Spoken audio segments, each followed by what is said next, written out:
Bab 4. Sensasi di lantai perdagangan. Setelah berjalan puluhan meter di hutan lebat, Chen Fan menemukan beberapa jamur berwarna abu-abu putih di bawah pohon. Chen Fan bergegas melangkah maju untuk memilih satu. Dapatkan satu Alstroemeria, tingkatkan jumlahnya 50 kali, dapatkan 50 Alstroemeria. Alpinia argenti dapat dimakan setelah dimasak. Chen Fan mengenal Alpinia argenti dan pernah memakannya sebelumnya. Rasanya sangat lezat, entah digoreng atau dimasak menjadi sup. Melihat masih ada beberapa di tanah, Chen Fan memungut semuanya dengan terampil. Dapatkan satu Alstroemeria, tingkatkan jumlahnya 10 kali, dapatkan 10 Alstroemeria. Dapatkan satu Alstroemeria, tingkatkan jumlahnya 30 kali lipat, dapatkan 30 Alstroemeria. Mendapat 2 Alstroemeria, jumlahnya meningkat 60 kali lipat, dan diperoleh 120 Alstroemeria. Setelah semua amplifikasi, total jamur ayam yang diperoleh adalah 210 jamur ayam. Dapat dikatakan ini adalah panen yang luar biasa.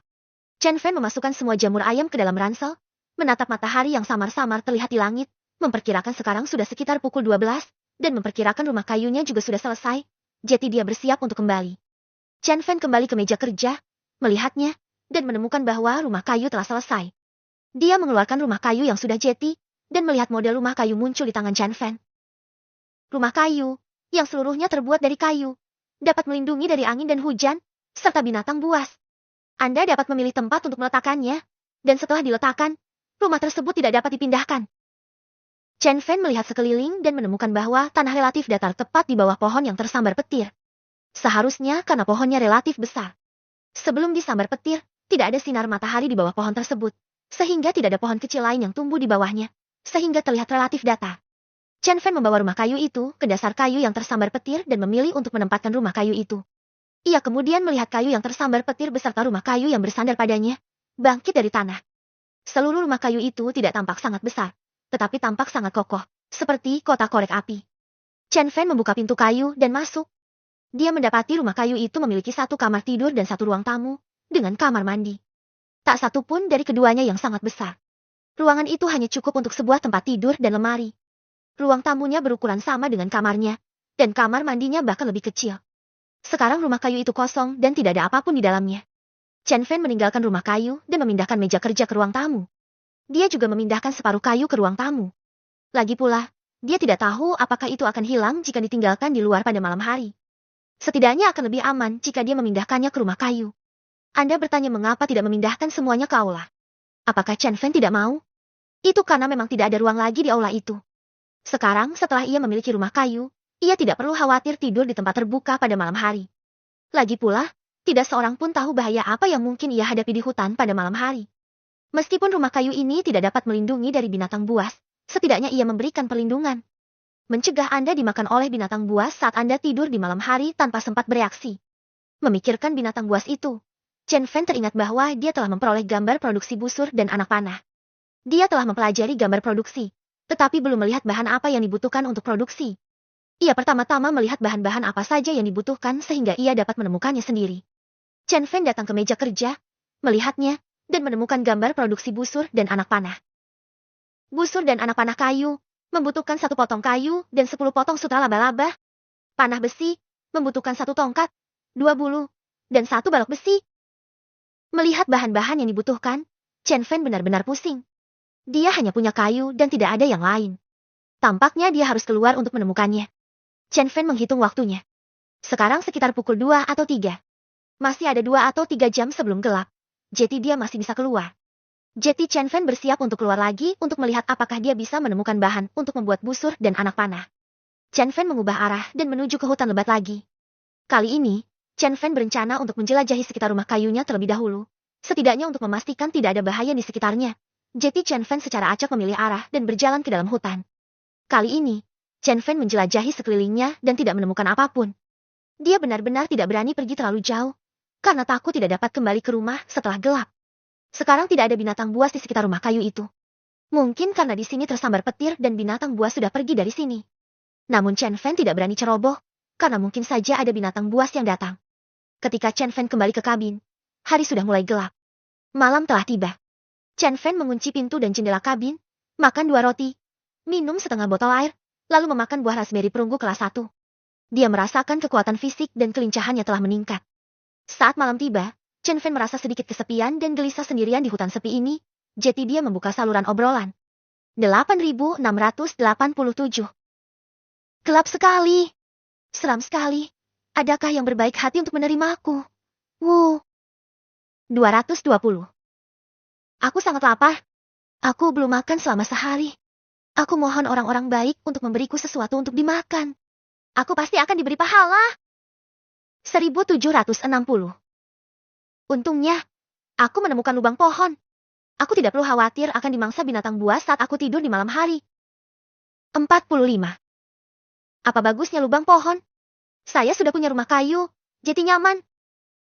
1666. Bos, kami sudah punya rumah kayu.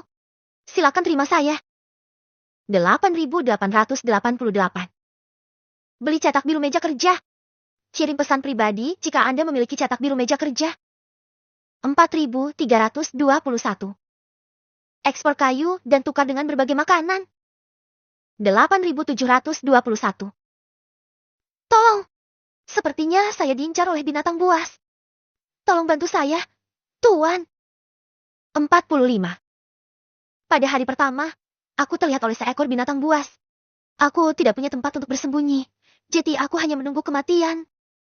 8888. Benar sekali. Setidaknya sebaiknya kau mencari tempat persembunyian yang aman sebelum gelap. Kalau tidak, bersembunyi di malam hari sama saja dengan mencari kematian. Chen Fan melihat saluran obrolan dan berpikir dalam hati. Untungnya, saya punya rumah kayu. Kalau tidak, akan berbahaya berada di luar pada malam hari. Melihat seseorang di saluran obrolan berbicara tentang membeli sesuatu, Chen Fan kemudian membuka aula perdagangan. 10 kayu untuk satu makanan apa saja bisa. 2 buah besi ditukar dengan makanan dan air. 5 batu untuk satu makanan. 10 kayu untuk satu air. Chen Fan melihat informasi transaksi di aula perdagangan. Sebagian besarnya merupakan pertukaran makanan dan air, yang berarti persediaan makanan dan air masih terbatas. Chen Fan melihat informasi harga di aula dan secara garis besar mengetahui cara menentukan harga barangnya. Memikirkan lebih dari 390 panel di ranselnya, Chen Fan memutuskan untuk mengeluarkan 200 roti untuk ditukar dengan sejumlah sumber daya. Chen Fan meletakkan roti di rak dan menyiapkan 1 roti untuk 2 potong besi, 1 roti untuk 5 potong sutra laba-laba, dan 1 roti untuk 10 bulu. Ini adalah bahan-bahan yang Anda butuhkan. Tukarkan terlebih dahulu. Lalu saya menandainya di bagian akhir jika Anda memiliki sumber daya atau cetak biru yang langka. Silakan PM saya. Kemudian Chen Fan ingat bahwa dia masih memiliki 9 cetak biru meja kerja dan 9 cetak biru busur kayu. Lalu Chen Fan menaruh semua cetak biru tersebut di rak dan menandai tukarkan semua cetak biru dan sumber daya langka. Setelah meletakkan barang-barang di rak, Chen Fan menutup aula perdagangan dan pergi tidur.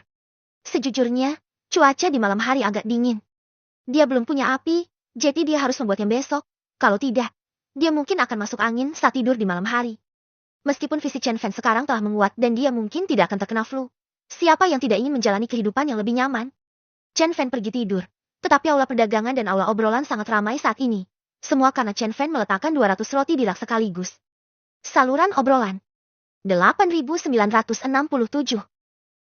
Sial. Lihatlah gedung perdagangan itu. Tahun 1967. Sang bos telah menaruh 200 roti di rak sekaligus. Dia benar-benar kaya. 4321. Benarkah? Gila. 200 roti. Benarkah? 45. Sial. Benarkah? Tidak hanya ada roti. Ada juga cetak birunya. 8888. Benarkah? Bos, saya ingin cetak biru meja kerja. Bertukarlah dengan saya. 220. Bos, tolong beri aku makanan. Aku sudah lapar seharian. Kamu punya banyak makanan? Tolong beri aku sedikit. 45. 220 ini benar-benar tidak tahu malu. Kau pikir kau bisa mendapatkan sesuatu secara gratis? Kau terlalu banyak berpikir. 6666. Benar sekali. Kalau kamu mau dapat gratis, nggak mungkin. Bos, aku nggak mau dapat gratis. Aku cewek. Kalau kamu kasih aku makanan, aku akan lakukan apapun yang kamu mau. Aku sudah buka semua posisi. 1987. Gadis di atas adalah gadis cantik yang sudah teridentifikasi. 4321. Kalian lanjutkan saja. Aku akan pergi menukar makanan dengan bos. Jangan tunggu sampai habis. Chen Fan tidak tahu bahwa dia telah menimbulkan sensasi dengan menaruh begitu banyak roti di rak sekaligus. Pada saat ini, dia sudah tidur sampai fajar. Ketika dia bangun, dia merasa sedikit sakit di sekujur tubuhnya. Seharusnya karena dia tidur di tanah. Meskipun dia tidak tidur langsung di tanah, lantainya terbuat dari kayu, tetapi hanya ada lapisan kayu di antaranya. Jadi tetap saja terasa sedikit dingin di malam hari. Chen Fan bangkit dan mengambil sisa setengah botol air dari kemarin untuk berkumur, lalu memakan 2 roti, 2 buah raspberry, dan 1 buah raspberry perunggu kelas 1. Lalu dia ingat apa yang dia posting di gedung perdagangan kemarin, dan dia tidak tahu apakah ada orang yang berdagang. Sebelum Chen Fan membuka aula perdagangan, dia melihat banyak pesan pribadi di saluran obrolan. Chen Fan tidak punya pilihan selain membuka pesan pribadi satu persatu. Obrolan pribadi dari 8.888. Bos, sumber daya apa yang Anda inginkan? Saya ingin cetak biru meja kerja Anda. Obrolan pribadi dari 220. Bos, beri saya makanan. Anda punya banyak makanan. Beri saya sedikit. Pesan pribadi dari 5.321. Kak, saya mau cetak biru busur kayu. Kamu mau yang apa? Pesan pribadi dari 7.777. Saudaraku, saya punya misrio. Bisakah saya menukarnya dengan 2 roti? Pesan pribadi dari 5.666. Adik kecil, aku seorang gadis. Tolong beri aku sesuatu untuk dimakan. Aku belum makan seharian. Aku kelaparan. Hiks. Chen Fan membaca semua obrolan pribadi dan memasukkan mereka yang ingin mendapatkan sesuatu secara gratis ke dalam daftar hitam. Tidak peduli apakah kamu seorang gadis cantik atau wanita dewasa. Jika kamu ingin mendapatkan sesuatu secara gratis dariku, Chen Fan, kamu terlalu banyak berpikir.